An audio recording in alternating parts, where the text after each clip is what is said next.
All right, beautifully done. And Max is recording. Well done. We're all ready to go. Don't forget to catch your wallies. So, end of this module, we are going to be able to source the guidelines and different documents around safe system assessment. So you've got some backup material if you want to go and find things out. Yeah, you're going to be taught to fill out the safe system assessment matrix, which is the meat of the safe system assessment, and how to report and what the report should contain. And we'll delve a little bit more into categorizing into primary and supporting treatments. And that's something that we haven't talked a lot about, and it does trip a lot of people up in safe system assessing. So I'll try to spend a bit of time on that.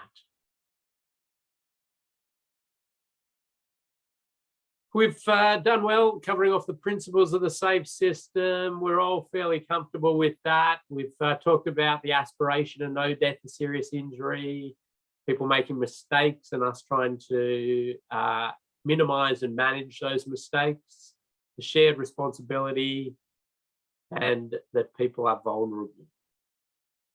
And then we just spent a lot of time talking about exposure, likelihood, and severity. And shortly you'll see why that is so important and why we've spent so much time on it. We went through quite a few of these sort of curves about energy transfer and the fatality and serious injury probability at different impact forces. And those are going to be important as you go to fill out your matrix, and generally thinking around that line there of the 30 for pedestrians, the 50 for side impact, right angle, the 70 for head-on crash. And we've given you a little bit more info. So thinking about some of those angles, thinking about impacts with poles, with cyclists and pedestrians, lots of different tables. And I've sort of repeated some of those there in the slides, but we really just want to jump straight into now just the mechanics of how you do it. How do you do this assessment and how do you present it? But let's chuck up a little quiz, Max, so I just know where people are at in the sort of safe system assessment journey. Little poll. Remember, you're not marked on these. The question is, what has been in your involvement with safe system assessments? There's a few cheeky answers there. Nothing safe system what now? I've heard the term, but don't know much more. I've had one done on one of my projects. I've done one, or I live, breathe, and eat safe system assessments, which is probably a rare crowd, but some people are like Ken.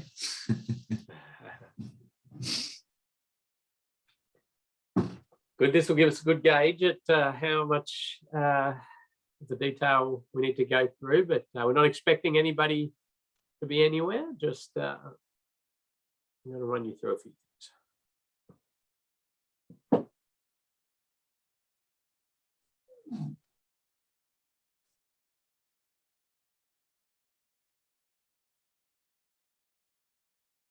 All right, a couple more seconds. 3, 2, 1. Everyone get their answers in. I'll just end the poll now. And I'll share the results so you can see how everyone fared. Ken? Right. So most people heard the term, but don't know too much more. And a few people had them done on their projects. And we've got a very person who's very confused about the whole thing. Safe system what now? And a few people living, breathing, and eating safe system assessments. That's excellent. Living the dream there. Beautiful. All right. Thank you, Max. Let's delve on with that in mind. So I'm going to cover it from a very basic level, so everybody should be up to speed. So those living, breathing, and eating safe system assessments, little recap for you maybe. But the process is documented in the Austroads Safe System Assessment framework here, a document which was released late 2016, available on the Austroads website, but also in your memory stick and on Moodle.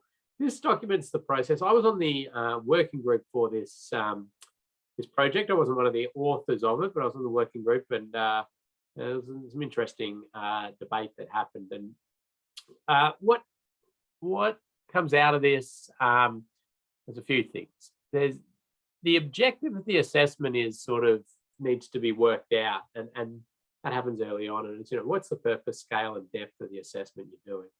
That gets a little bit defined. We have, as an industry, sort of come in line a little bit in terms of what's expected in terms of scale and depth and purpose. So we'll be sort of presenting to you what industry has sort of forged. But the scalability and variability of the assessment framework is quite wide, because it really is a risk assessment methodology with a specific lens on it.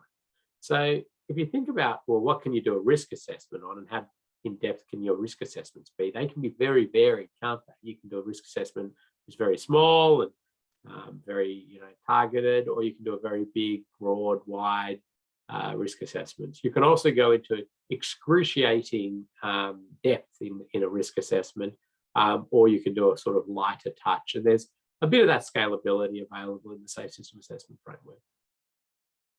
The context of the project, there's encouragement for you to understand the context of the project, and we'll talk about that shortly. But then it gets to this bit, the red one here, the matrix, the Safe System Assessment Matrix, the meat of the assessment, which is where we're going to spend most of our time. And then treatment hierarchy. This is where you're making recommendations, and how do you categorize those recommendations to assist a client or the receiver of the Safe System Assessment know what they're going to get best bang for their buck out of in terms of getting their project better aligned with Safe System principles? Now, since the Austroads guideline came out, a couple of jurisdictions have put out their own guidelines to sit under it, because through the practical application of assessments, they've discovered a few things were not well clarified, or a few things didn't quite work the way the Austroads team had thought they would.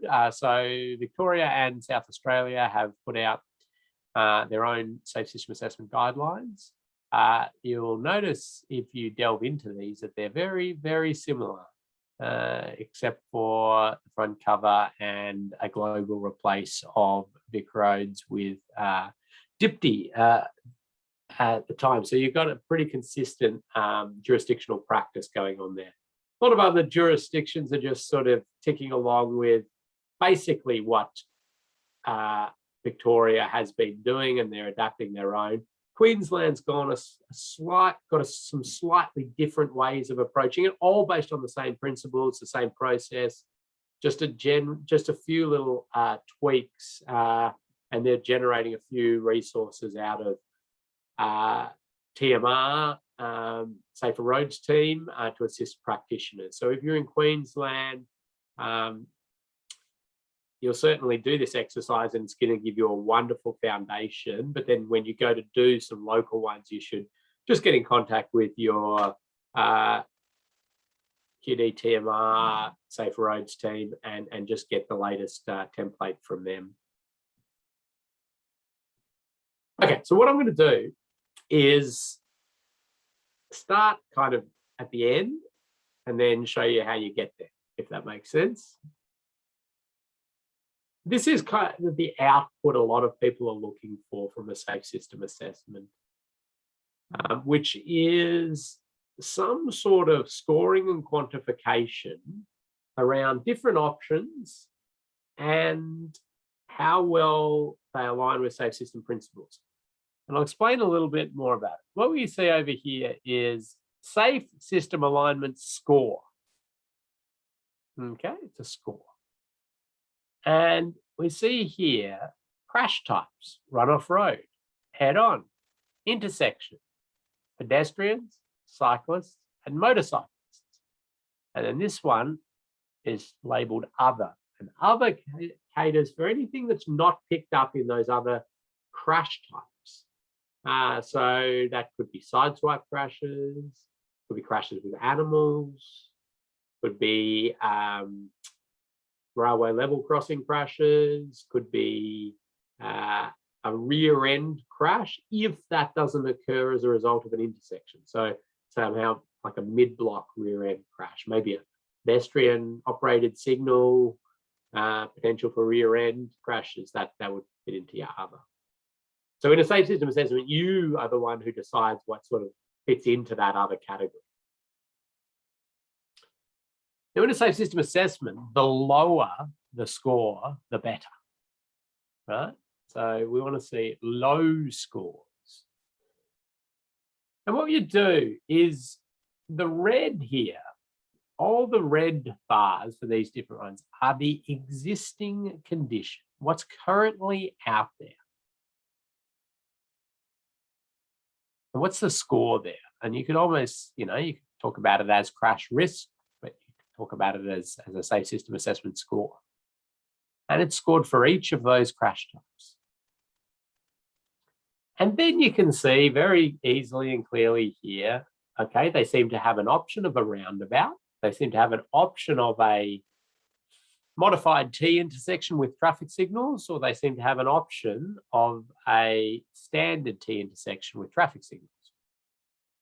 Okay, and so we can see immediately here that these designs, and we haven't even looked at the designs yet, but you can sort of start to see what's going on, is that for runoff road, the roundabout seems to perform better. For head-on, roundabout performs better. Intersection performs better. These other two seem to perform a bit better than the roundabout, but everything's better than the existing conditions. Pedestrians, everything seems to be improving. Cyclists, the roundabout seems to make it a little worse for cyclists. So it's, something of interest to flag there. And motorcycles, everything seems to stay the same across the board. So there you go. You're immediately getting some insights into these designs, and we haven't even seen them yet. But now so that's the end. That's what we're trying to sort of produce. But let's go back to the start. And the first thing you do is to try to understand the context of the project and gather your information. So when you're asked to do a safe system assessment, and you gather your safe system assessment team together, the first thing you're really going to be doing is working with the project team to say, give us information. And you can do this how you want. A lot of people will do a workshop with them, often, ask, can I have, any planning reports, any traffic modeling you've got, any data? You're collecting information. And there are these prompt questions that Austroads has put into the Safe System Assessment Framework that you might consider asking in that workshop or sending over. Sometimes I just, immediately when asked to do a safe system assessment, even, before sort of gathering the team together, I send them these questions and say, hey, can you give me all the info you can on each of these? So to try to make their life easy, so just send me reports if they're in there, or sometimes just say, let's have a 1 hour workshop. We're just going to pepper you with questions. What's the reason for the project, and what's current speed limit? What have you made any political commitments? What is the congestion, freight movements? What's the movement and place categorization of it? What's function of the road? What's happening up and downstream? Are there big developments coming? What's the speed environment? Has anything changed recently? What are the road users? Are there kids using the road? Can you give us any intel on anything? Have you done any counts? What's the vehicle composition? What's the design speed? What's the design vehicle? What's the checking vehicle? Just lots and lots of questions at it, gathering lots of intel. You get all of that together, and that's going to help you sometimes with your scoring, but sometimes with your recommendations to make them meaningful, helpful. Last thing we want to do is, these assessments and provide recommendations that are not helpful whatsoever to the project team. Remember to jump in with questions as we go. Max will knock off questions in the background, but I'll pause and check in with Max to see if I need to elaborate on any. And we'll move through this, and then we will have our usual little stretch break about halfway through the session, and we will have some time at the end where we're going to actually step you through step by step what you have to do, how to find your thing in Moodle, download it, find your design in Moodle, download that, what you've got to fill out, how to upload it. We'll even show you some examples of some real safe system assessments to help you on your journey.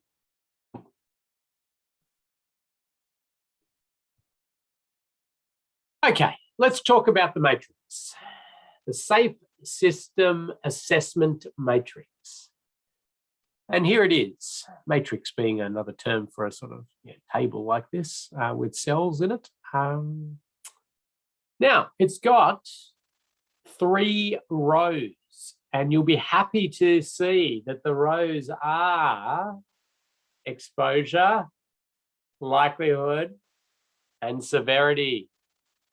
So, makes sense as to why we were banging on about those so much over the last modules and getting yourself calibrated into what fits into each of these categories. Over the top, the columns you'll see are runoff road, head-on, intersection, pedestrian, cyclists, and motorcyclists, as I showed you before, and then this other one which caters for anything that's missed in those. Okay. Now, these are the crash types that present the death and serious injury across the road network of Australia and New Zealand. And so the thing to know about these, though, these are the crashes, okay? The crash types. Any of you have done black spot investigations or crash investigation studies, you'll be very comfortable with coding a crash, right? And you'd be very comfortable in coding, for example, if a pedestrian was struck crossing the road at an intersection, you would be very comfortable coding that as a pedestrian crash, right? Not as an intersection crash. Likewise, if a cyclist was to come off the road, run off the road and hit a tree, you'd be very comfortable categorizing that as a cyclist crash, not a run-off road crash, right? Because a run-off road crash is for a vehicle. And the cyclist is a cyclist crash. Yes, they happen to run off the road, but it's categorized as a cyclist. Now, if you're not a sort of, so that's, I do that one because a lot of people on this call, on this webinar and in this course seem to have quite a bit of road safety background. So that might calibrate your thinking to how to categorize things in those crash types. But if you're not somebody who's done that, a little tip is to think about who is going to be injured out of this. And if it's a pedestrian, a cyclist, or a motorcyclist, the one that's going to be injured in the crash that you're imagining, it gets categorized in that accordingly. If it's a passenger vehicle occupant that's going to be injured, then you look at the mechanics of the crash. Did they run off the road? Was it a head-on? Was it an intersection? Or was it some sort of sideswiping? And then you categorize it into that. So hopefully that helps you in that thinking. And again, that example of pedestrian being struck within an intersection is a pedestrian crash, not an intersection crash. The intersection crash is passenger vehicle to passenger vehicle.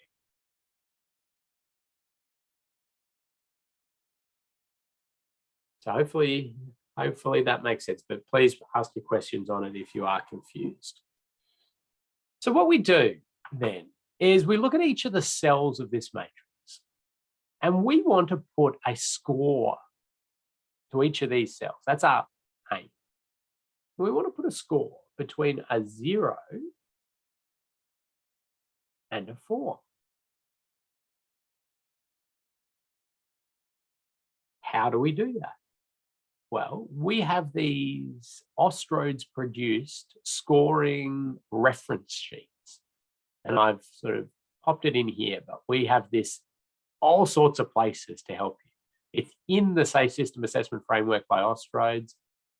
It's in the Shell Safe System Assessment document we're going to give you to fill out. I've got it in the slides here. It's everywhere. But what it does is it just gives you a little bit of calibration into what would a score of 0 actually be for an exposure, for a likelihood, for a severity. It goes 0, 1, and it continues down. What would a 2 be? What would a 3 be? What would a 4 be?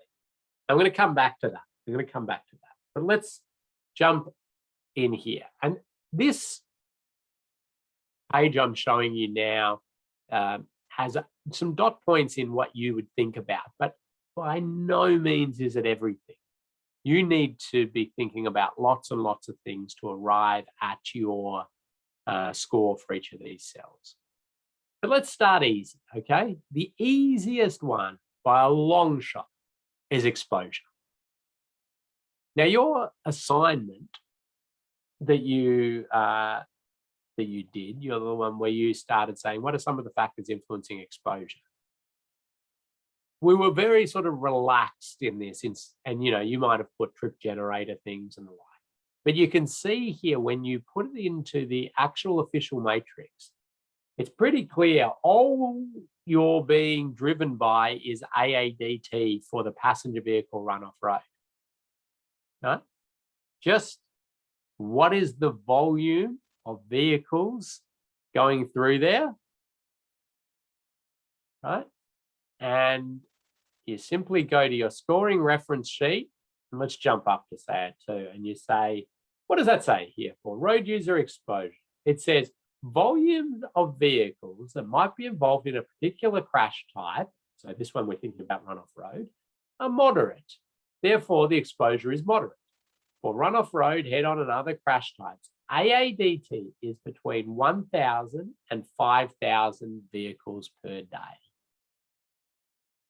For cyclists, pedestrians, and motorcycle crashes, volume are between 10 and 50 units per day. All right. Well, if you have traffic volume, you're pretty set to be able to put a score fairly quickly into there, aren't you? So if when you've been talking to the project team and you said, have you got traffic volumes? And they say, yep, it's traffic volume of 4,000 AADT on this road. You go, oh, okay. Where's that? Is that less than 1,000 for a 1? No. Is it 1,000 to 5,000? Yes, it is. I'm going to take a 2 for that one. Or is it 5,000 to 10,000 for a 3? Or is it above 10,000 for a 4? No, it's a 2. Beautiful. All right. Easily done. It's a 2. And we know that for head-on, then it's going to be a 2 as well, unless there was some major reason why head-ons were not possible. And that would be a large barrier system in between opposing lanes or something like that. Even a big, wide median between lanes, I would still not be saying that head-on exposure is 0, because people can go across that median and manage to head on. We will cover off the chance that that will actually happen later down here in likelihood, but they're still exposed. But if you have that physical, high containment barrier system protecting, you can make a decision to put a 0 then in head on. But we're going to go with a 2 for our hypothetical. And the intersection one is a little more complicated, but not too much. You can see there, AADT for each approach. So as you're going along, you've got your, what did I say, 4,000 vehicles a day. If you've got a road that crosses it with 2,000 vehicles, AADT, you add the 2. So you go 4,000 and 2,000, we're at 6,000 now. We go to our scoring sheet and we say, where are we at? Oh, okay, it's ticked over this mark now, hasn't it? and it's gone up to a 3, 5,000, 10,000, gone to a 3. Go back, and I'm going to put a 3 in that one now. If there are no intersections, right? So you're doing a mid-block section of freeway or something, no intersection, then you'd put a 0. Other, well, you've got to think about what your crash type is for other, but it's most likely going to end up with a 2 because it's that one and that one. That's going to be similar to your AADT. Then you get into the pedestrians and cyclists and motorcyclists. And the pedestrians become a bit of a challenge often, because my experience is when I ask a project team, have you got traffic volumes? They go, yep, here's 25 years worth of traffic volumes. And here's our projections for the next 25 years. And there is so much data and information. I go, okay, thanks, that's great. So can I have your pedestrian, have you got any pedestrian data? And they're like, nah, there's quite a few pedestrians there, or it's a sort of rural area. There's not really any pedestrian activity. I mean, we just often don't have the data. Like, they're not collecting it. I think we're getting better, and we really do need to start picking up our act here in collecting pedestrian and cyclist data. But anyway, that is where we're at. But what that means is that if you're not given the data, if they haven't done pet counts, you make an informed judgment based on what you see in your site visit, what information they can give you, your knowledge of the area, and you make the best call you possibly can on pedestrian numbers. And you simply do the same. And you look at, are we in for cyclists, pedestrians and motorcyclists, 10 to 50 units a day, 50 to 100, greater than 100 units a day. And this is really sort of crossing or walking along the road. And you may like to refer back to some of the or the intent of it. So if I take the 2 here, volumes of vehicles that are involved, it's moderate, and therefore it's moderate exposure. High exposure. So you might, if your feeling is that it's moderate, or high, or low, that can help you out. But if you can try to bring it back to the numbers, you're very well covered. So, maybe our intersection here is out, in farmland, and, gets the occasional person walking, or the occasional broken down vehicle, somebody out walking a dog or something, but it's very, very low numbers. We might say, okay, we're going to go less than 10. I can't quite bring myself to say that there are no pedestrians. I can't give it a 0, but I'm going to go with I'm going to go with a 1. So we put a 1 there, and we justify that as well. And I'll show you, it's not as easy as just putting the numbers in. You have to spend a fair bit of time justifying your numbers. Usually there's not a huge amount of work and writing to do in the exposure, because it's pretty clear cut. If you say traffic volume is 4,000, thus the score is 2, that's what it is. There's no arguing, there's no debate.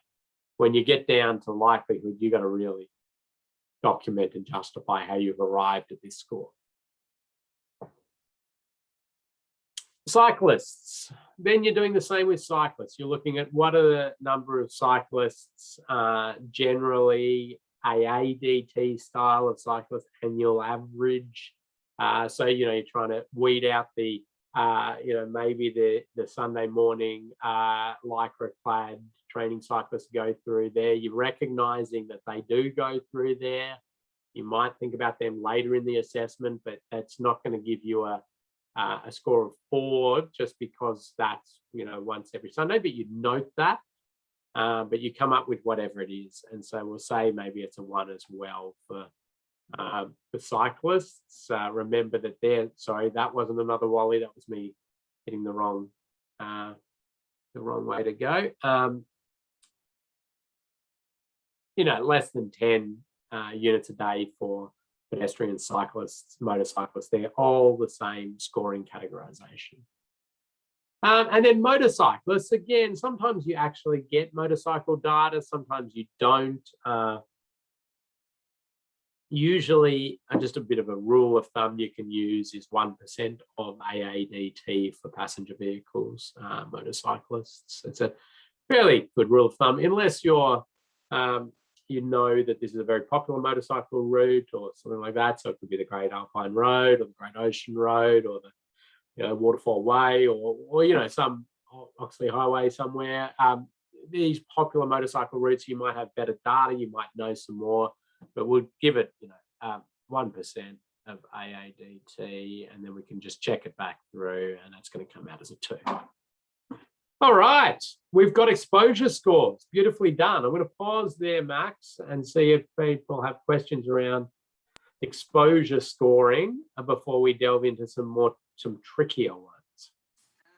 Yeah, I've had some great questions. I think everything's going so far so good. Maybe just the intersection exposure. I know you touched on it a little bit, but I mentioned that we do have that safe system assessment fact sheet, because that's a question that comes up a lot, exactly how to treat exposure at intersections. Whether or not you want to draw it out and provide an example, we can just mention the fact sheet there to pass on to participants. Yes. It's a troubling one. Yeah. So Max is spot on there. It's the it's one that's had a lot of discussion and debate. And until Austroads comes out with more formalized guidance, most people are fairly comfortable with adding up the main road and the side road volumes to get your intersection volume, the AADT, and then calibrating that using the referencing scoring sheet to get your score there. So have a look at our fact sheet on that, and that'll help you out. Okay, I'm going to continue on, and I'm now going to talk you through likelihood. Exposure generally is not too subjective. I mean, if you've got the data, you just look at the scoring sheet and it's scored for you. Right? It's a little bit subjective when you're sort of predicting or making a call on pedestrians and cyclists often, but generally it's there. But likelihood has more level of subjectivity to it. So this is where you're looking now at your intersection or your length of road, and you're saying, okay, what is the likelihood of crash? But remember, we've already accounted for exposure, the number of vehicles. So you have to get that out of your mind. Okay, so we're just looking at the infrastructure characteristics and their propensity to propagate likelihood. So what you're looking at there, and then a few ideas have been popped into there. For runoff road, we're talking about speeds, geometry, shoulders, barriers, hazard offsets, guidance, delineation, etc., etc. There could be heaps of other things. And so you're looking at all of these different bits and pieces, and you have to make a call then. Do I score it a 0, a 1, a 2, a 3, or a 4? Now let's have a look at some of these. Let's have a look at a 1, for example. It is highly unlikely that a given crash type will occur. That's it. That's all the information they give us. Wow. Okay. Let's go up. Let's go up to a 3. It is likely that a given crash type will occur. Wow, we're not really getting much help here, are we? 2, it is unlikely. A 4, okay, some more words here. The likelihood of individual road user error leading to crash is high given the infrastructure in place, e.g. high approach speed for sharp curve, priority movement control, filtering, right turn across several opposing lanes, high speed. Okay, we're getting a few more characteristics here. Let's go down to a 0. What does a 0 say? There is only minimal chance that a given crash type will occur for an individual road user given the infrastructure in place. Only extreme driver behavior, substantial vehicle failure could lead to a crash. This may mean that, for example, 2 streams of traffic do not meet across grade pedestrians do not cross the road. Now, this is probably one that the Victorian guidance, South Australian guidance has done pretty well in sort of saying, it's covered in exposure. Forget about that. Now, yeah, there's a fair bit of debate on it. But the thing is, we're trying to work out here, what is the likelihood of crash at a relative level? What do I mean by that? If you take these all at face value, what is the likelihood of a crash occurring? Everything is highly unlikely. Okay? Because we deal with such low probability events. So the way you calibrate your likelihood is at a relative level of the intersections in your jurisdiction. So if you've got really good controls, lighting, good surface and everything like that, it's low. But if it's got see-through effect, low lighting, sight distance constraints, these sorts of things, it goes up to a higher level, but it's relative. And you really have to consciously understand that we have already thought about exposure, because so many people just can't seem to separate these in their mind. And they go, oh, the chance of crashes, is really high. Look at all these vehicles going through here. You go, whoa. Already accounted for those vehicles. Tell us about the infrastructure only. But that's likelihood. The thing is, though, we don't just simply, ponder all this, think about it for a while, and just chuck a story. We actually make you document your thinking in a safe system assessment. All right? And I'm going to jump a little bit further forward. I'll come back to this. But you can see here sort of some of the outputs you'd be expecting in a safe system assessment. And this likelihood cell, you can see that there are words here. There are dot points. There are things that are increasing that number in your mind, and there are things that are decreasing that number in your mind. And then they're landing on a number. So they're justifying that number. So it is slightly subjective.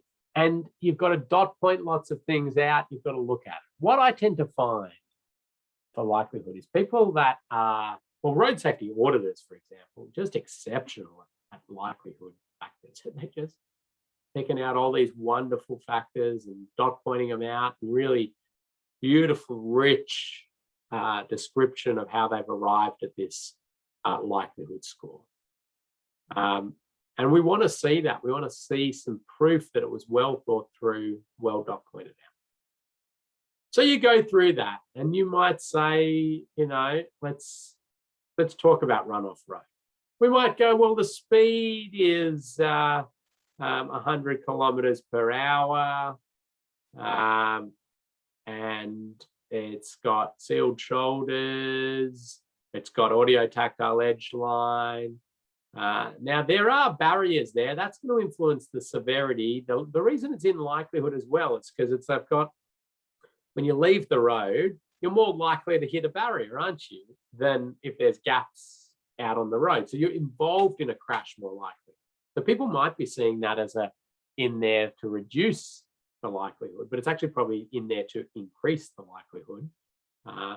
The fact that it's a barrier and it's designed to be hit and that it's going to dissipate energy, that's going to come in the severity aspect. But just hitting it is going to, be involved in a crash. The likelihood of crash goes up. But if we've got sealed shoulders, audio tactile, beautiful surface, we've got wonderful super elevation around curves, the signs are amazing, it's well lit, we're doing all of these wonderful things to bring the likelihood down, but we know people are going to be, fall asleep. We know they're going to be texting, so we've got okay, so there's still stuff in there, but I'm pretty happy with it. So I'm going to go with a 2. What was a 2? A 2 is it is unlikely that a given crash type will occur. So I'm saying the infrastructure is doing a really great job here. Would I say it is highly unlikely? Well, I might have even factored in there the fact that it's maybe 2 hours between major town centres or something. So I know drivers will be a bit fatigued driving through there. People often at this point ask, well, can we just use crash history for this? And the answer is no, because crash history is a product of this, and this. So crash history doesn't quite work to get your likelihood score. So you've got to make some judgment. So you go through and you do that for each of these crash types. What's the likelihood? So, maybe you're in pedestrians and you're going, well, what do we got here? Have we got pedestrian crossing facilities? Is it well lit? How confusing is it? How many conflict points are they crossing? Are vehicles approaching from different directions? And you go through and you end up scoring all of these. One, maybe you put a 4 there, whatever you end up with. However you've decided to do it. Actually, immediately there, I wrote a 1 for motorcyclists. If I was looking at somebody's safe system assessment and it had a 1 for motorcyclists and I had a 4 for intersections, I'd go that, nah, they've got it wrong. The reason for that is that motorcyclists, we talked about them last module, motorcyclists are at inherently higher risk. They're smaller, they're harder to see, added likelihood factor here, or severity, but we'll get to that. They're smaller, they're harder to see, and they're inherently unstable. So whatever you're giving to any other one, it's got to be as high as that. The reason for that is that motorcyclists here and they're covering off all of the crash types a motorcyclist can be involved in. Could be an intersection crash, could be a run-off-road crash, could be sideswipe. So, there's a lot going on in motorcyclists. And you'll find most of the time motorcyclists just come out the highest scores in every safe system assessment. Okay, so we've gone through now, we've got likelihood scores, and now we need to put severity scores. Now, severity is somewhere in between in terms of the subjectivity, because we know fairly well some of the safe system tolerance to injury, the biomechanics of injury, the speeds of crashes, the likely outcomes. We've given you lots of tables, graphs. We gave you that nice coloured chart with the numbers on it.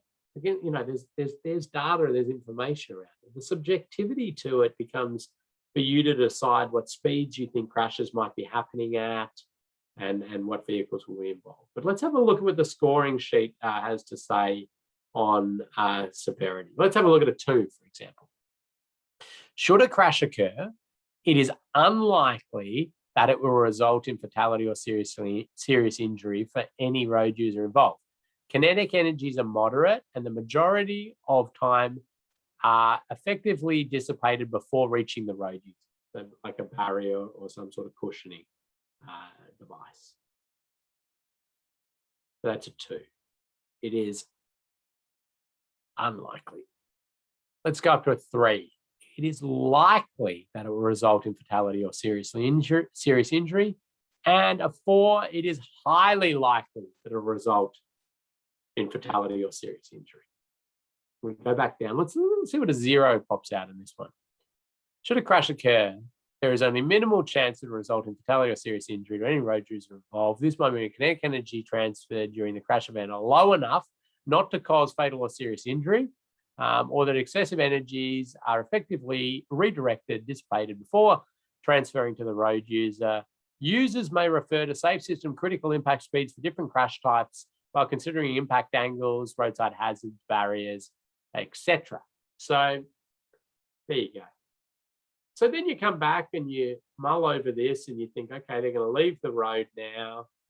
Passenger vehicle's going to leave the road. It's a really lovely road, but they've left it. And now we're imagining the crash happening. And we said there was continuous barriers. So that's a really quite nice. I'm happy with everything here, but there are some gaps at some access points, and there are some end terminals. And almost want to give it a 0, but I'm just going to give it a 1 because I still think there is just that.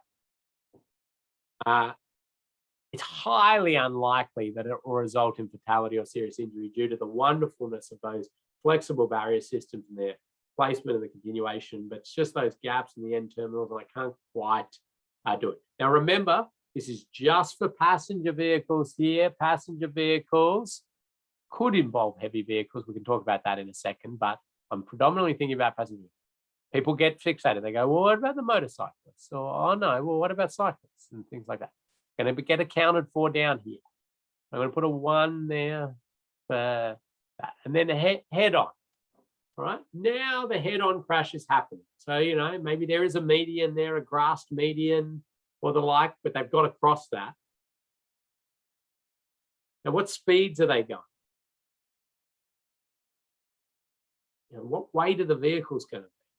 What are the angles they might hit on?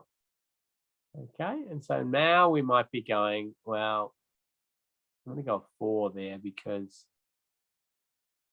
if they get across there and it's 100 kilometers per hour, they head on crash. This is a well above that 70 we talked about.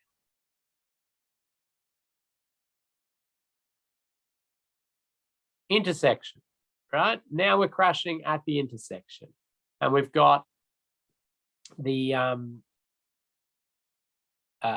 speeds, the angles. You see percentage of heavy vehicles was popping in here. And that's basically, you know, if you've got higher percentage heavy vehicles, there's more of a chance that the crash is going to be severe because there's more mass, more energy, and the like. So you factor a little bit of that in there. It usually doesn't change things a whole lot. You know, it's certainly going from like 7% heavy vehicles to 8% heavy vehicles is not changing my scoring on this. But if we go from, you know, if we have a road that's got 25% heavy vehicles, now we're starting to go, ooh, okay, this is. But anyway, so we might go 4 there.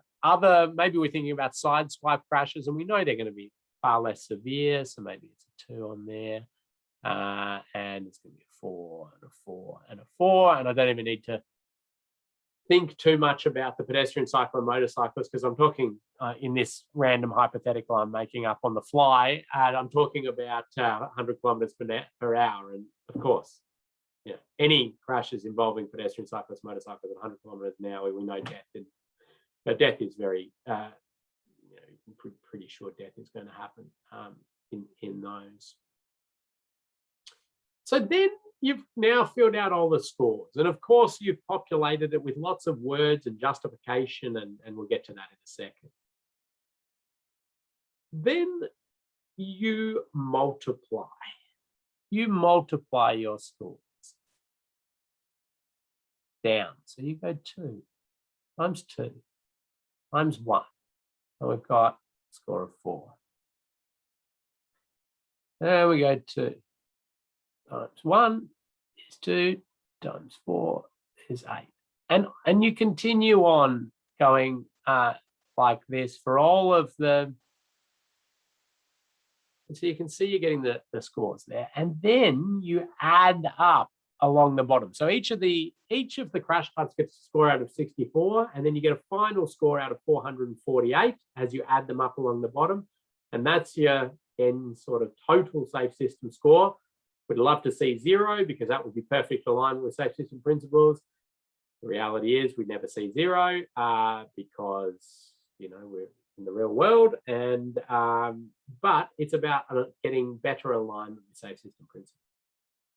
Now, let me just take you back to when I was in the Austroads working group and this project was being developed, and we were having, it seems very foreign these days, we were in a actual live workshop together, debating things, and I sort of said, geez, are we going to really put numbers to this? I mean, we're going to put numbers, and we're going to hand it over to practitioners, technical people, engineers, designers.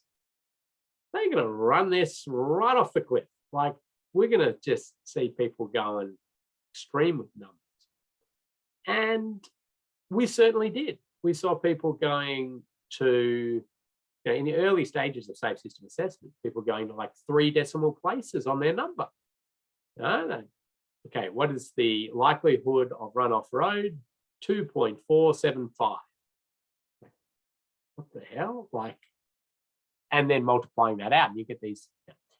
The tool is not that precise. Okay, it's a generic identification of risk. Think of it like the way you do a risk assessment: high risk, medium risk, low risk. Okay, so we're doing that. You may use information you've got from other sources to help you calibrate, but you really can't be that specific. And in fact, the local guidance, the Victorians and the South Australians and others seem to follow this, is to say that you can't go any more precise than a 0.5. If you absolutely must, you can go to a half, but you cannot go more precise than that. So you can do a 2.5 or 1.5 if you really need to. Most of the time, I find we end up landing on that with the team because there's argument within the team. People say, it should be a 1. It should be a 2. 1, 2, 1. Let's just settle on a 1.5 and move on. That's okay. But you do need to bear that in mind. There is a certain beauty to keeping it at that broad brush level as well. And I find this has played out for me quite a few times where we've got people wanting to get some project and to prove, some point with it or something like that. And they've got an intersection, for example, and they do things to try to get this likelihood score down. Okay. So it might be a high-speed signalized intersection, right? And they want to get this likelihood score down, so it's looking better, right? And they go, wow, okay, it's going to be designed with LEDs and mask domes and everything. What about we put dragon's teeth on the approach? That'll certainly reduce the likelihood of crashes. And you go, yeah, that'll reduce the likelihood of crashes by a little bit. It's actually not enough to warrant even a 0.5 change in the scoring. I'm not saying it's not going to be effective, but it's not going to be 20% effective in the chance of crashes. It's a small bit. End result, no score change. And so what it's actually forcing us into is looking for actual step changes, actual improvements, things that we're going to quantifiably see. So your safe system assessment is not going to be the tool that's going to give you the precision of, should we use 200 mil wide or 300 mil wide lines at this location? Because the answer will be, it's the same score either way. Right? You might want to do some other study, get some advice on that. But the safe system assessment is not going to produce that. It's a blunter instrument than that, but it's really effective in terms of what it's doing. The other advantage with numbers, right, is if we could put a 0 in any cell, what happens when you multiply by 0? Of course, it goes to 0. And there's brilliance to that in a sense. So if we have no intersections, if we decide, that's actually the 0 there, then we don't actually care what the likelihood or the severity of crashes is. There's nobody exposed to these crashes. Okay? If you are able to put a 0 in likelihood, you don't care how many are exposed to it and what the severity is going to be, there will be no crashes. Now, that one, you really never end up doing because you're dealing with humans and human failure and all. But, you can get some pretty low numbers. The severity, when the crashes happen, they're all going to be within those tolerable levels. You can put a 0, right? And then you don't actually care what the likelihood or the exposure is, because when all these crashes happen, people are walking away from them. Now, there's another disclaimer on that one. If you happen to have like a 4 and a 4 and a 0, you're probably going to mention something somewhere just to be nice, because you're going to have a traffic engineering problem. You're going to have lots of minor bingles and things going on. But from a pure safe system look at things, we're okay with that because our community is healthy and lives healthy lives. It's just annoying. But obviously we don't want that in transport. Okay, there, I've made a good mess of that slide, haven't I? Any questions come through there, Max, I need to deal with in their sort of scoring elements here? I'm sure you might touch on it later, but just a question about the homogeneous sections, splitting up the SSA. Another common kind of question that pops up. I'll let you tackle that one whenever it comes up, whenever it's convenient for you, Ken. Yeah, so I'll actually talk about that one a bit more in the final session. Okay. Because it is quite complex how to chop up a large project. It can be, and there's lots of ways to do it. And for the purpose, the whole point of this course has been to sort of ease you into it. That's sort of jumping us far forward. What we're going to get you to do is start to get your head around the matrix and using the matrix at an isolated location. And then we'll show you how to do longer routes. But little window into the future, we've also done a fact sheet on that, Max. So in those 6 fact sheets that everybody has on their memory stick and Moodle, one is how to do a long route, how to safe system assess a route rather than a spot location. Fabulous. Thank you, Ken. Now, it's actually probably a decent time to take a stretch break and fill up the water and things, because we've got, we've had a little look at the scoring there. And what I'll do now is take you through just a sort of quick example, and then we'll dive into another live example of a real report. But let's have let's have 3 minutes. Stretch, fill your coffee or water up or whatever you're having, and we'll get back to it in 2 minutes 50 seconds.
All right, Max, what do you reckon?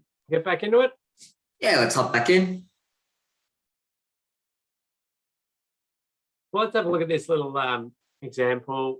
We'll walk through it. We won't go into a lot of detail. It's just more sort of showing the process. So there's an intersection here. It's passively controlled. It looks like give way intersection, downhill section, windy. Let's keep moving on. A few different shots, different bits and pieces. Got lighting, dimension lines, structure nearby, and there's a proposal to put a roundabout at that location. There's also a proposal to put a modified T intersection, which it currently is a modified T, with traffic signals, and turn it into a conventional T with traffic signals, a slip lane, signalized intersection. So the first thing you do when you're asked to assess this, and it is often the case when you're asked to assess different options, because hopefully you've pieced this together in your mind there, that you're putting scores to this. We can start to quantify which one's better in terms of alignment with safe system principles. So you start to do that. So the first thing you always do is produce an existing conditions matrix. But don't worry about reading the details of this. It's very small on your screen. But you go, what's currently there? And you score it out for each of the crash types, for exposure, for likelihood, for severity. You put dot points in and you put, what are the factors that increase, make me want to make this score higher? What are the factors that make me want to make this score lower?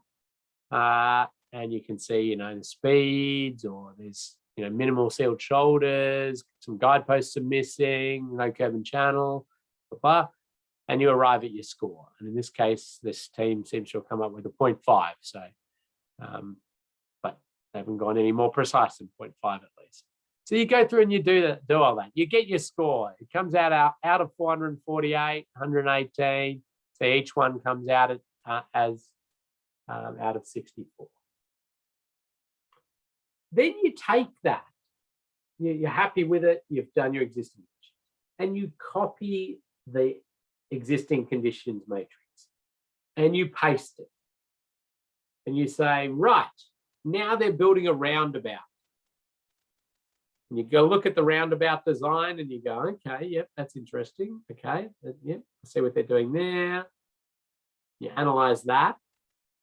And you take the existing conditions matrix and then you start to modify it. And you cross out things that have been removed by them building this roundabout. You add things in red if these are new things that are coming. There could be new things that make you want to make the score higher or make you want to make the score lower, whatever it is. So you're doing lots of crossing out, lots of adding. Some things remain as they are.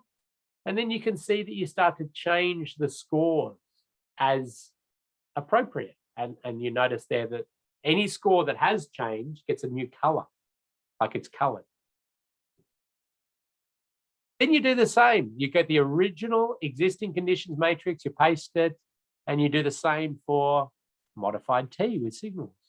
Maybe crossing out different things, maybe adding new things in. Then you do the same for all of the options you're given. So you just keep grabbing that existing condition matrix, pasting it, modifying it, changing the numbers, changing the factors. Just keep doing that for as many options as they've given you. And then you're able to produce, or you can produce a report, which will give you an example of the report, and we'll show you some of the key headings in there shortly.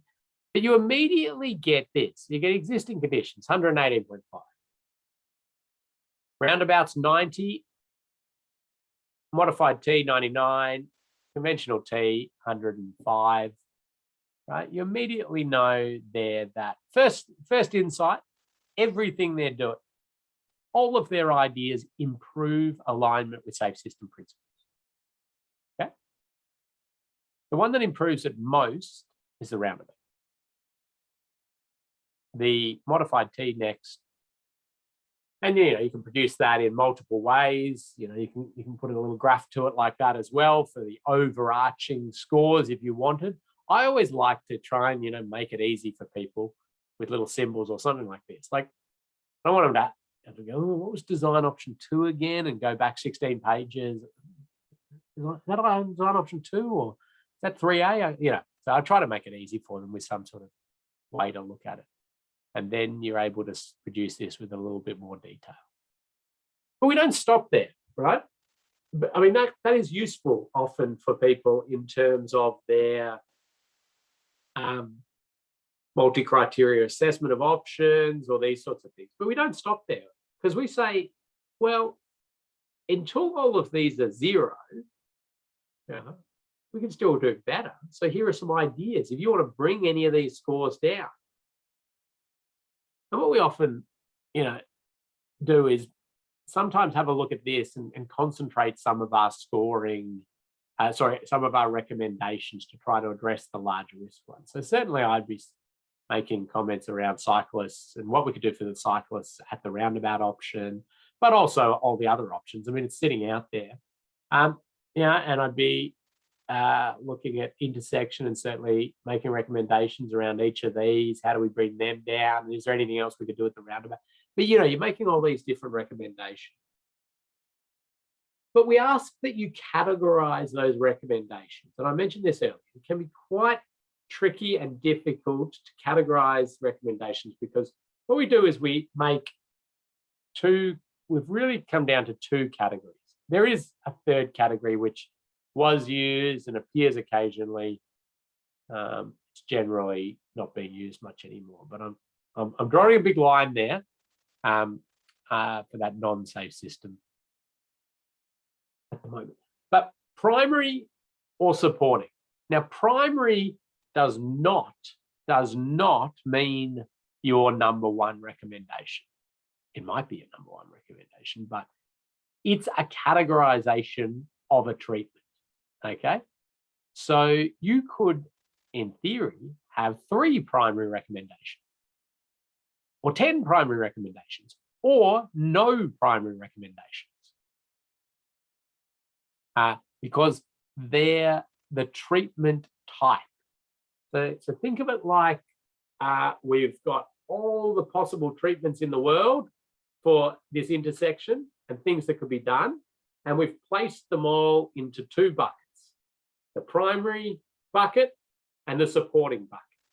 And you're coming along and you're going, what would I suggest here? Well, I'm going to take a couple of those supporting ones. That's all I'm suggesting here. Well, you look at them and you go, yeah, actually, that primary one would fit here. I'll take that. Oh, there's another primary one. So you'd have a couple of primaries, few supporting. Okay, think of them in that way. This is the most common thing that people lose marks on in their safe system assessment, is that they miscategorize primary or supporting, and it's often because they think that primary is their number 1. That's my primary recommendation. Well, it's a categorization of recommendation. Now, interestingly, the Safe System Assessment Framework by Austrade actually has those lists, those buckets for some treatments. So you can actually go there and find out what they'd say and plonk it accordingly.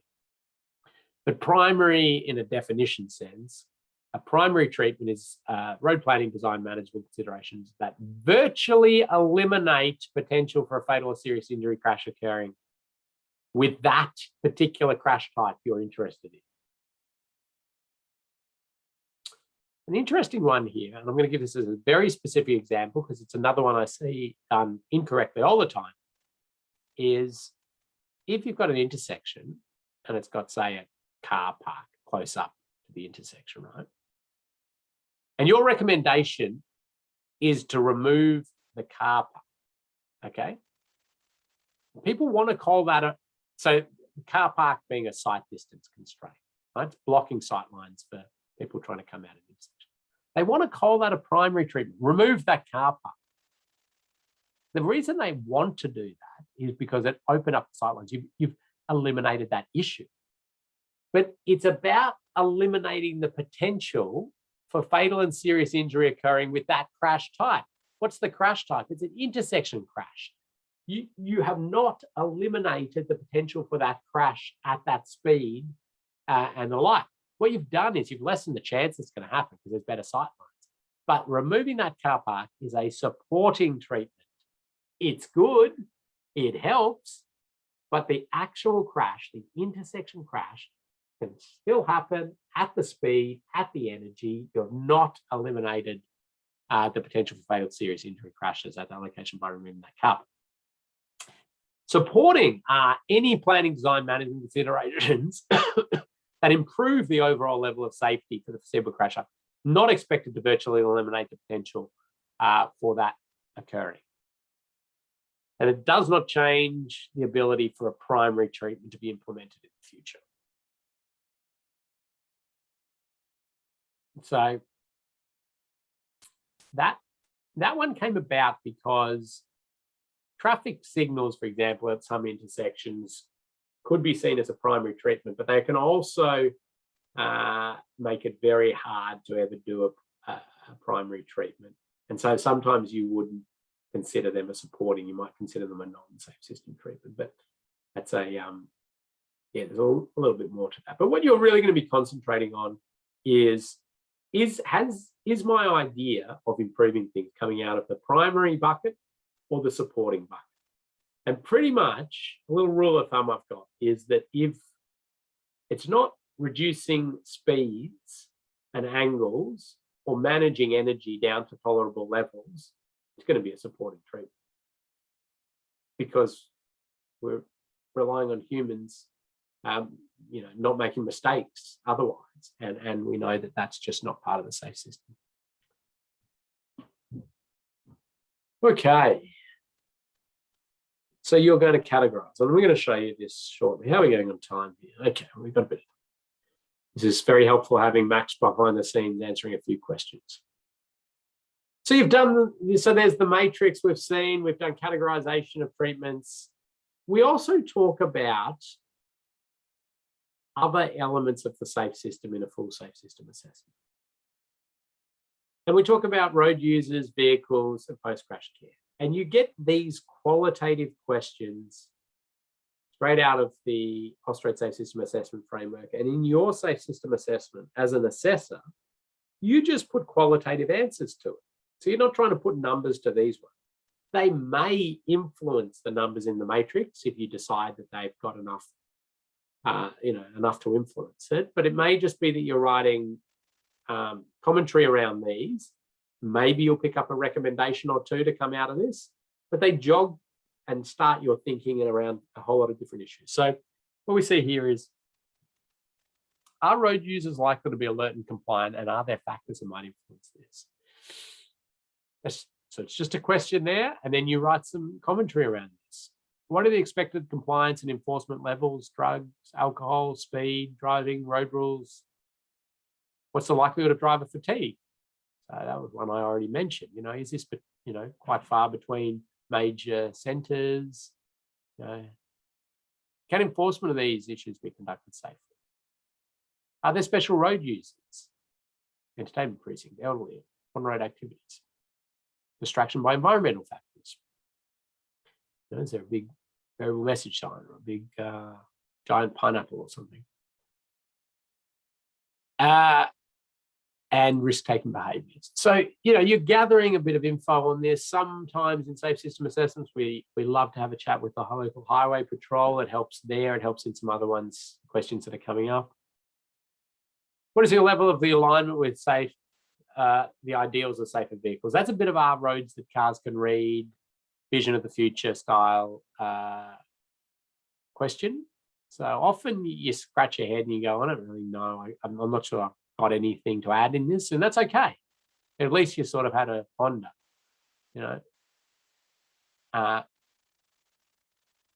Are there factors that might attract a large number of unsafe vehicles? Is the percentage of heavy vehicles too high for the proposed design? Is the route used by recreational motorcyclists? Are there resources to detect non-roadworthy overload or unregistered vehicles and thus remove them from the network? Can enforcement activities be undertaken safely? Has vehicle breakdown been catered for?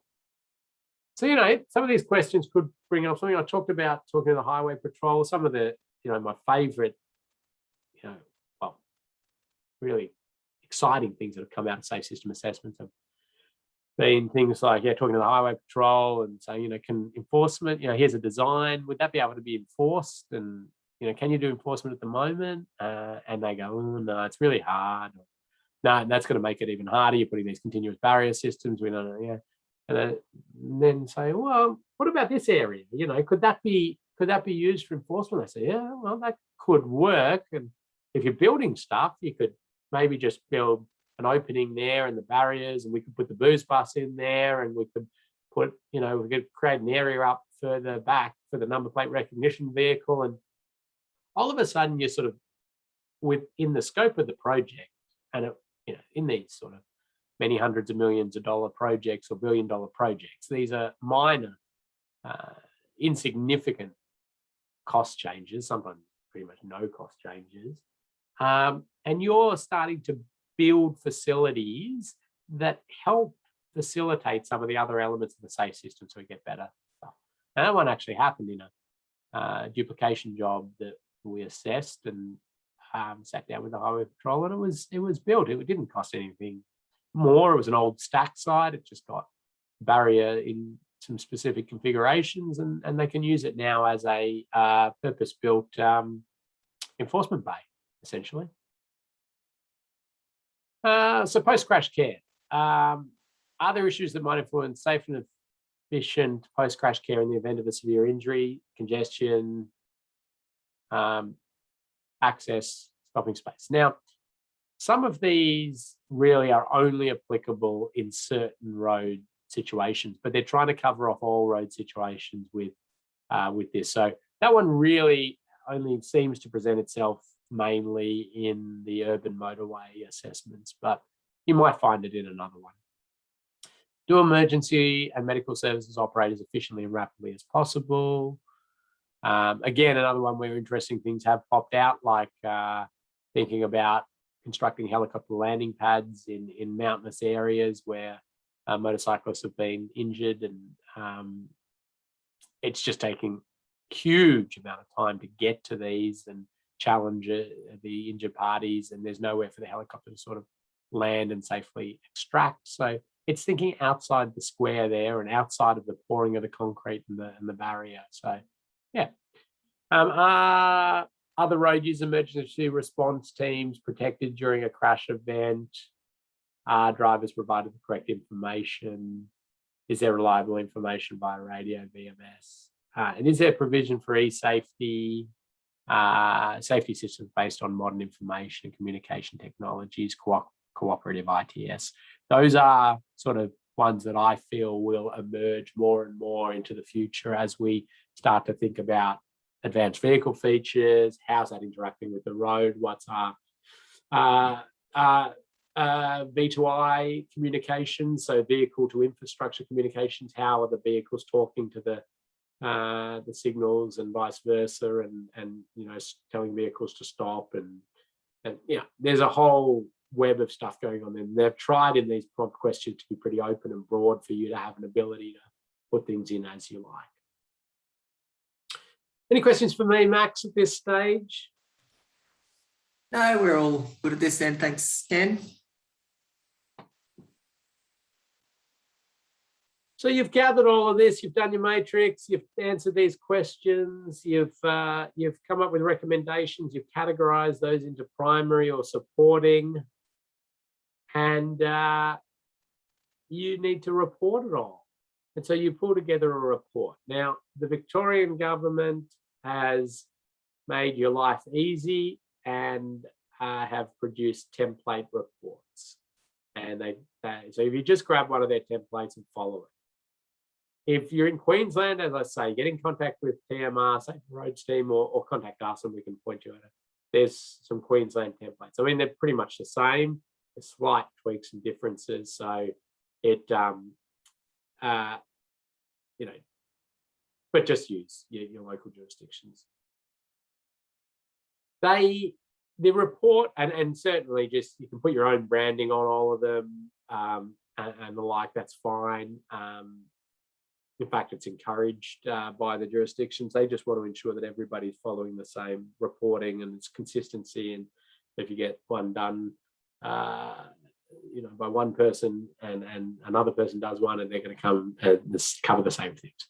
You put in there, are you doing a full safe system assessment or a rapid safe system assessment? I will tell you what the differences are later in the last module. They're pretty much the same process. One's a little bit quicker than the other, a little bit rapid. Queensland would call it a light, not a light, not a rapid. But anyway,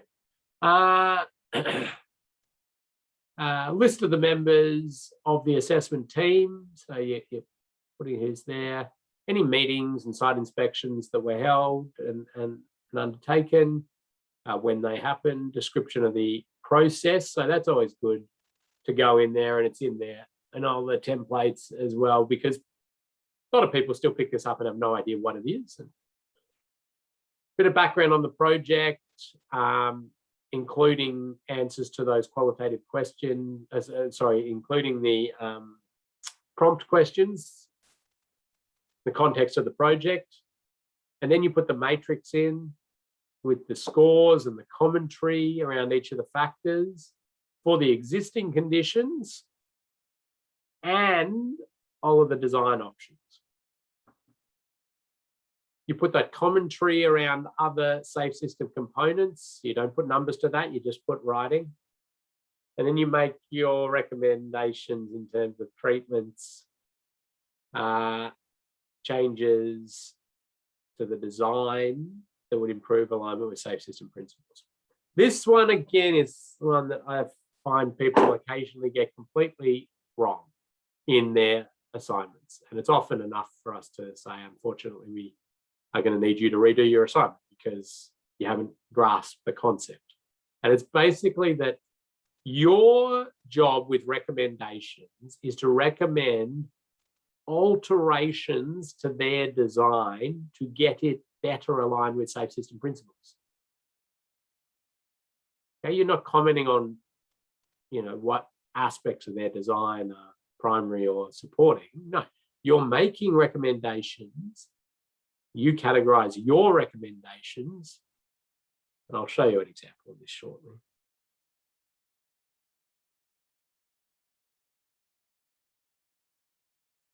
Okay, well, what we're going to do is walk you through now in Moodle. Max will do it. Actually, Max, while you're getting things behind the scenes ready there in Moodle to show everybody what they're going to have to do, I'm going to just show them a live safe system assessment I was just having a look at there, just to show them what an output would look like.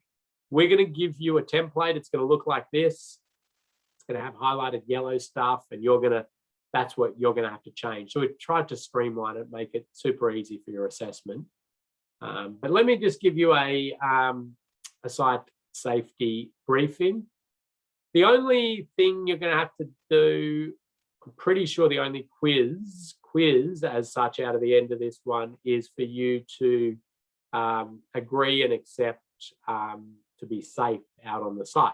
Now, we've sort of looked at all these sites, risk assessed them, ensured that they can be done very, very safely. We're not putting anybody in a risky scenario, but it does require that you, you know, act appropriately out there, that you wear your high-vis vest. You must be wearing a high-vis vest.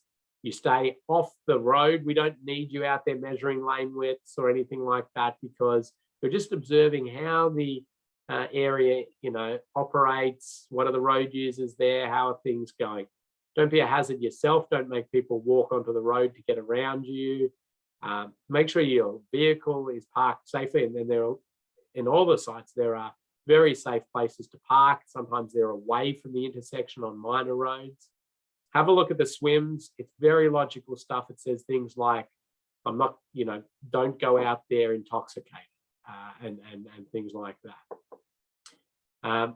You'll all be able to do this very safely, and you're just observing, getting a feel for the site. The one thing we will get you to do is, and Max will, when we put the template up, and you'll see this in the instructions, is that we do ask you to sort of take a photo of yourself on site, a selfie, or pop the camera up, to prove to us that you actually went to the site, because it's a really valuable part of this safe system assessing exercise, to see it, to understand how it's operating and interacting, and so you can really get an understanding of it. So we ask you to put, that's the only photo we ask you to actually put into your safe system assessment. We don't want all the site photos. I mean, in a real safe system assessment, you put site photos and those sorts of things, but keep it condensed. We just want to know that you went to the site.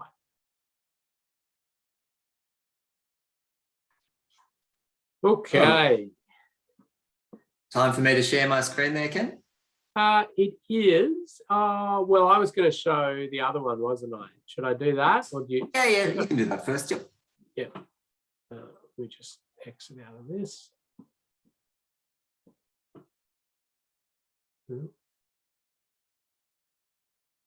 Sorry, bear with me.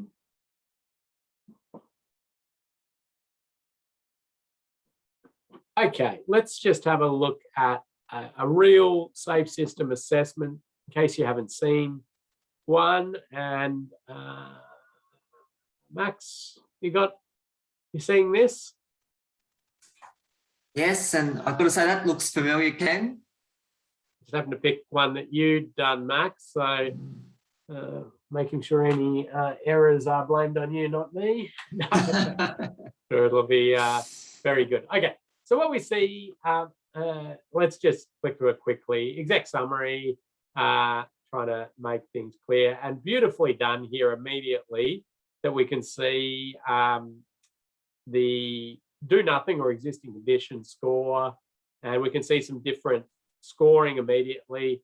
Acceleration, deceleration lane, well, that seems to make things worse in this whatever this one is, but you can see their options immediately scored, and a beautiful graph there for me to immediately see what's going on and what's causing issues in different ways. So that's excellent. That's wonderful to see some snips there. And again, lovely to see this, because this appears to show nicely where the design options are to try to help out there. It looks a bit complex, but we won't spend time on that. And we've got even some recommendations in here, and I'll come back to that in a second. So zooming through this 78-page report quite quickly, and I suppose that shows you that these, these sometimes are not quick exercises. There's a lot to a proper safe system assessment. I mean, that'll be a very big job, whatever it is. Many tens of millions, if not hundreds of millions of dollars. So then some inspection information, who was on the team, some project background, some explanation of existing conditions. That's all good stuff. There's quite a few segments and options here, so there's quite a bit of background stuff. Okay, but here we go. Contextual assessment. Here are the Austroads prompt questions and some answers to those. So we're getting nice context. So Max, you've probably worked with the project team on getting that information. And then we go into an explanation of what is coming. And here we go. This is the scoring reference sheet. Now, this is an actual snip out of the Austroads one. You can tell it's got Austroads colors. So you can see it there. And here we go into the matrix. Do nothing, existing conditions. First thing we see, beautifully done. And we've got scores there, 4 across the board, and showing that it's all going to be the same there. If it's a 4 intersection, adding more, it's just 4 across the board. pedestrians, cyclists, and motorcycles, different numbers. Factors that increase. And you can see here, there's good detail in how this score has been arrived at. It's not just we'll make that one 3, we'll make that one. No, it's justified. There's good information and the scores are in there. And it's a final score. And then here we go. We get into the first of the options, option 2. And you can see nicely using a different color even for the heading. So linking some colors now to options is a nice way to do it. So people get familiar with that. But then we see nice crossing out. We see red, new things popping in. We see colored numbers. This is all good stuff, right? These are a lot of the things I'm looking for when marking these as well. And the reason, I will be interested in what you're picking up. I'm very interested in you getting the process right and everything right. There's a lot of marks associated with process in this course. And certainly want to make sure you're generally thinking along the right lines. So we got lots of matrices because lots of options. Good stuff. And then you've got your summary. Oh, beautiful stuff there. I don't even need to look too much more. I like design option 4, whatever it is. That's the lowest, but we've got some explanation on each one. This is quite a comprehensive safe system assessment. You've done well here. We'll jump down a little bit further. And we've got the prompt questions from these qualitative ones. Are road users likely to be alert and compliant? Are there factors that might influence this? Commentary around this, okay? Dot points. There's not a huge amount there. You could go into more depth if you wanted, but often it's just, we've thought about this, we're thinking about it, we're thinking about any ideas that can come out. And then we have the recommendations section. And you can see here the recommendations are categorized into primary, and supporting. And that's excellent. So what are we seeing? So we've got primary treatments. So a roundabout, and that's a wonderful primary treatment because we know that's virtually going to eliminate passenger vehicle crashes at an intersection because we're getting speeds down. And the project even has responded to that. Now, you don't fill out the project response. So this seems to have gone to the client and come back with responses. We don't actually need to get the responses, but you leave this blank, okay, in your safe system assessment, because this is a reminder they've got to do something with this idea. Otherwise, what's the point? So some roundabouts, some flexible continuous barrier systems, and then lots of supporting treatments. And then, this one you can see Max has done applicable to all options, applicable to option 4 and option 5. So saying, well, this recommendation is applicable to these ones only. Conclusion, and then some site photos, and then a bit of other information, land use, and a few other things for context. Lot in that one, Max. That's good. Well done. Thanks, Ken. While you're still in it, do you want to just jump to page 43 and just make a note of the motorcyclist crash risk across the options there, because that's a very common output. Yeah, that is not surprising. Worst possible score for motorcyclists in every option and the existing conditions. Oh no, not worst possible. 64 is worst possible, isn't it? So close but bad, And I mean, I've done a lot of work in motorcycle safety in my time. We do these safe system sort of roadmaps to, how would you actually achieve zero for different road user types and things. And motorcycles are just so hard. Like, it's going to need some fundamental shifts in how we do things. We've got stuff that we can bring the likelihood of these down a bit. And some ideas in the recommendations I saw, we won't go back to it, but around, motorcycle friendly barrier systems, a lot of traditional treatments will help motorcyclists with surface and things like that. But even, if you get all of that right, you might be bringing this down to 30, 36s and things like that. They're still sitting really high. Anyway, stop sharing. So what I want to do in our last sort of 15 minutes here, Matt, is for you to talk through exactly what a participant needs to do now. Like going into Moodle, what? Because they have to now do an assessment for us. That is correct. You can see my screen now, Ken? I can. You're in Moodle? I am. So hopefully this is all a familiar outlook for everyone and they've jumped into this previously and this isn't all new, but this is our learning management system. Today we're doing module 4, but you'll see for module 5, there is complete your SAFE system assessment with 3 kind of resources already attached in here. The safe work method statement, if you jump into that, will, as Ken mentioned, that is where we house the swims, which is what you'll need to agree to before conducting the site inspection. So please do download that if available, either save a copy on a digital copy or print one out when you're on site, because you will need to follow those very straightforward, nothing too onerous requirements within those documents. And you'll also need to click on the second link, which is an agreement, which is basically stating that you will follow all of those procedures in place within the swims, just to ensure that we've covered off, our due diligence and making sure that participants are safe out there and you're not going to be putting yourself in harm's way or, anyone else for that matter as well. So please make sure that all of that is signed off prior to conducting the site inspection. Module 5, complete your SAFE system assessment. If we hop into this folder here is where we see a whole bunch of different design options, and you'll see people's names are the last things which are in brackets. So each participant will have their own site, which they've been assigned.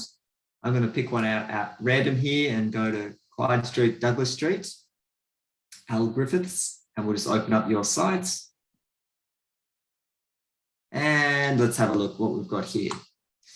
So we've got this currently a cross intersection, which looks like it's being treated with just giveaway line marking, the minor leg Douglas Street.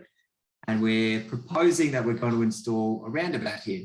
So there's going to be a mountable central island and just some small splitter islands there as well. We've also got this note here in the cloud, which just confirms some traffic volumes, which will help to define your exposure scores. So Clyde Street has 3,500 AADT, Douglas Street 2,500, cyclists we've measured at 10 units per day, pedestrians, Ken was out there counting and he got 30 units per day, and motorcyclists, we don't know those. So you will need to make some assumptions. And obviously in the big red text there is all these traffic volumes are purely for the training exercise and they are not actual reliable metrics. So don't be too upset if you do know these networks and they're nowhere near those metrics, because they are purely for this exercise.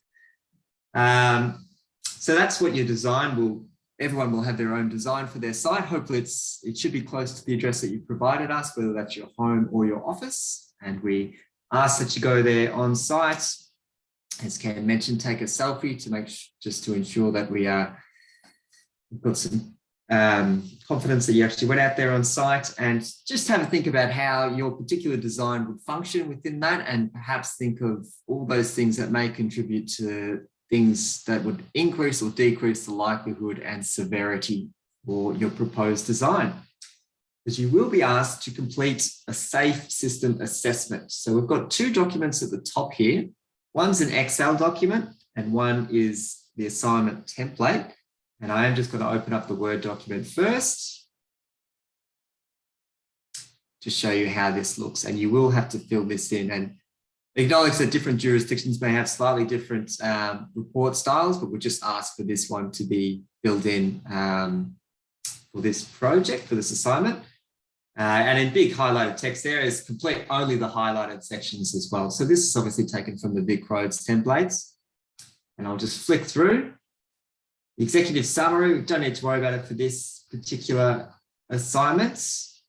Assessment team, you'll have to nominate yourself. And if you did have anyone else out with you, feel free to jot down their names as well. We're going to be doing an assessment of the proposed work. So what's the concept design proposing? What is the scoring that has occurred with the existing conditions and the design options? So although the report, you tend to run it through kind of one step at a time. It might be easier just to get stuck into the matrix and then coming back to populate these items here. Otherwise, it may not make too much sense. But here is that matrix that we were showing previously. So we do need to see the exposure score for each of those crash types. We need to see likelihood score for each of those crash types. And it's really important that we separate what are the things that increase likelihood, what are the things that decrease the likelihood for each of the crash types. We like to see lots of different dot points there just to make sure that everyone's kind of calibrating these things and putting them in the correct risk factor. So we want to make sure that the likelihood scores are adjusted based on likelihood factors and not things that are related to exposure and the like. And the same thing is done with the severity score as well. So just ensuring that things that increase the severity are clearly articulated in this section, and things that decrease the severity are just below. So there's two separate kind of tiers. And you may not have answers to every single one. So if there's an instance where you can't think of anything within that road environment that decreases the severity, you can just put none.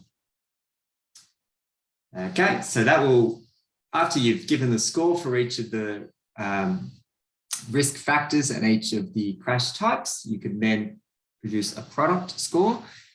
The highest you can possibly get is 64, being 4 times 4 times 4. And you can also add all those product scores up to give you a total out of 448. We also ask,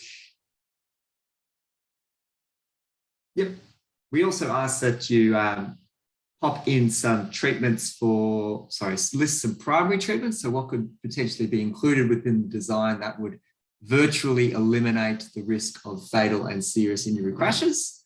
You could jot down some answers there, and we only need to see it within this column because the project response should stay blank. That gets sent over to the client, the project team, and they would then respond to those, whether or not that's within their funding constraints or it's feasible from whatever perspective that they have, and also list some supporting treatments as well. Don't need to worry about a conclusion, but we do have the Appendix A there for you to add a photo of yourself out on site. So we've got some proof that you went out there. And that's all for the Safe System Assessment. I'll just open up that last document, which was the Excel document. And this will help just trying to, rather than have to add everything up manually or, populate any of the graphs or anything like that. This is what this is for. So this is just a very fancy way of populating all your scores for all your different crash types, and then it'll produce a number for you. So run off road, I might just click on enable editing for our existing conditions. It could be exposure 4, likelihood 3, severity 2, and you see that gives a 24 score. You'll also have the option to do for the design option as well, and that could be exposure stays the same, it's slightly less likely, it's a score of 2, but the severity stays the same, and that gives you a score of 16. And you can see that automatically populates and makes just your life a little bit easier, so you don't have to worry about creating your own graphs or doing your own multiplication and addition, because it's going to add it all up for you. You can also add in, if there's multiple design options, this is for perhaps other projects, you want to use this template, and we've given you just some extra tabs there. So you can feel free to use this for future projects, but for everyone, you'll only have one design option. So it'll just be using the first tab that we have there. So I think that's it for the Safe System Assessment. I note that just this SSA matrix, it looks like we've only got one within the template there, Ken, but we might need to just copy paste that to do one for existing, one for design. Correct. Yep. Yeah, great. So just for everyone that when they do download that, if they copy and paste, you copy your existing conditions with all those factors that you've added in. And then when you paste it, you've got everything already there. Cross out the ones that are no longer relevant. Change your color for things that have been added as because of the design. And that means we can quickly identify where those changes have been. So let me just reiterate, and it's a question that's come in as well on this, is you are doing an assessment using the matrix on exactly what is designed, right? Then the point that you add things to the design is down in the recommendations, and you don't score that. Okay, so you just assess existing conditions, the exact design that you're given, and then down the bottom you say, what I'd like to see is, you know, a separated bike facility, or raise the intersection, or add this, or, you know, take away this, or whatever your ideas are. I hope that's clear for everybody. It's one of those reports that they look very intimidating when you first get stuck into it, and there is quite a bit of process in there. But once you get into the matrix and you start working your way across all the different crash types, start assigning scores, it kind of builds itself together, and it all comes together quite neatly, and it makes a bit more sense as to why you've done all this work once you've got an output. In terms of the submission, sorry, Ken, to interrupt, but just if you're able to upload your Word document, or you can PDF it and just click add submission, and you can upload the document there within that same folder. Thanks, Max. So there's a good summary. This is what you're going to have to do over the next couple of weeks. And okay, a couple of little things to add.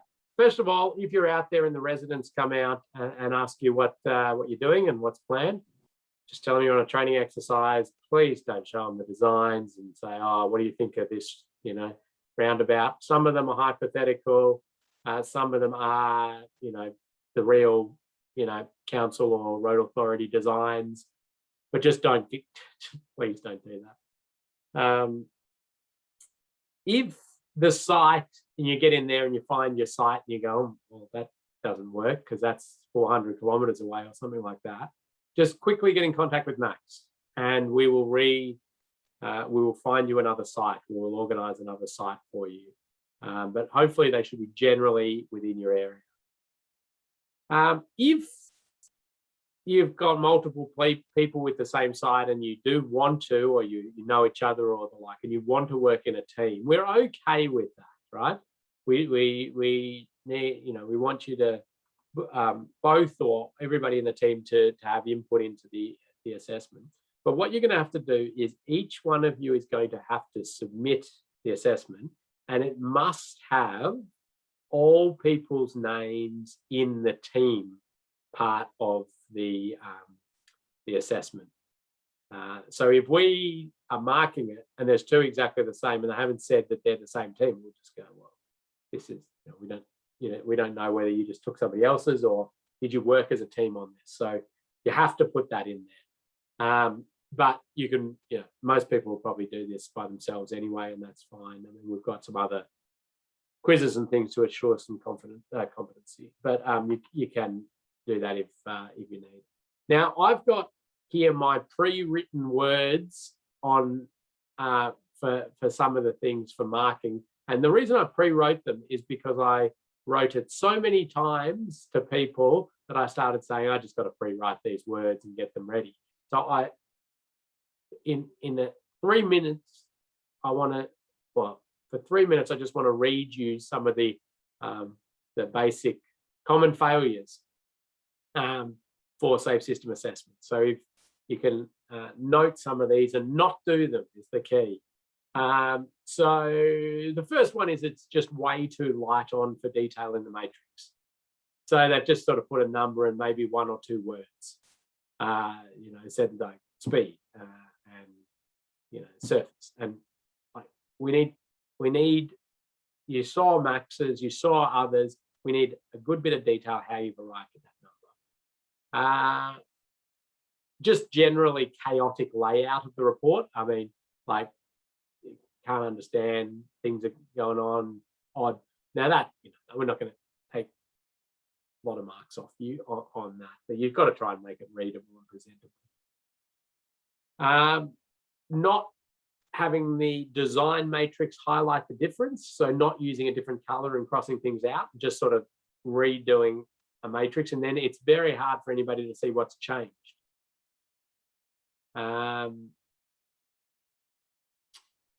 Categorizing things incorrectly, exposure, likelihood, and severity, and we've done quite a bit of work on that, so hopefully everybody will be quite clear on that. Some ones around scoring, and I mean, you're going to get some, you're going to have some judgment to do there. Generally, if your score is going to be, if you've got a none, as Max said, there are no factors that reduce this score. The score really would have to be a 4. But if you want to make it less than 4, you've probably got to justify how you've come down from a 4.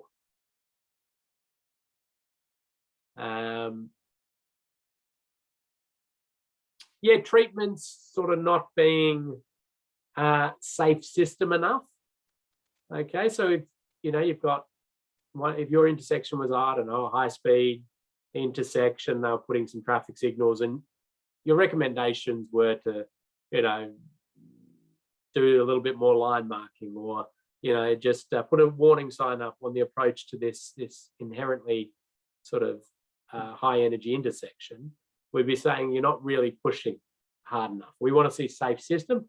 You can do some primary treatments, which would really, are a real challenge to the project team. They'll go, oh, we can't do that for these reasons, but that's not the point. The point of it is they can write that back. They say, we can't do this for these reasons, but at least you're pushing them, you're challenging, you're trying to get genuine safe system aligned outcomes. Classification of treatments, not quite right. Now, one there, if we do have a couple of minutes, Max, if you can find the Safe System Assessment Framework from Austroads and bring it up, it's in the resources folder there. It's just got some of the pre-categorization, which I think is going to help people. Some people want to pretend that they're the project team and they write their responses. I think Max covered that well. We don't want responses in there.